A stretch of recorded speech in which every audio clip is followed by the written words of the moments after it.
minus b plus or minus b squared minus 4ac all over 2a. In the equation, the value for a is 7, the value for b is 1, and c is equals to minus 6. Right, so we are going to substitute these values into the formula.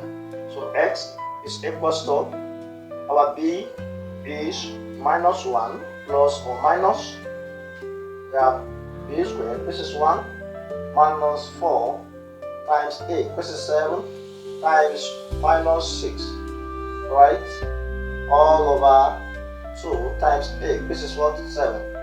So now our x is equals to minus 1 plus or minus, we have 1 squared is 1, okay, 7 times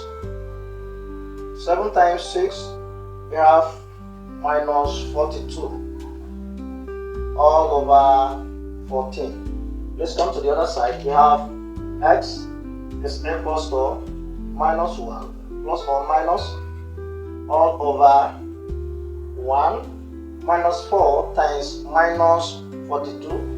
It will be plus here. We have 8. 4 times 4 is 16. Right? So all over 14.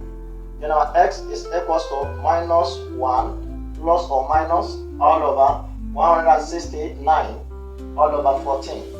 So our x is equals to minus 1 plus or minus, the square root of 169 is 13 all over 14. And so our x will be minus 1 minus 13 over 14, or minus 1 plus 13 all over 14. At the end, our x is equals to minus 14 over 14, or 12 over 14. Minus 1 plus 13 is 12. So our x will be equals to minus 1. Minus 14 divided by 14 is minus 1. Or we can reduce this to its lowest term, which will be 6 all over 7. So these are the two possible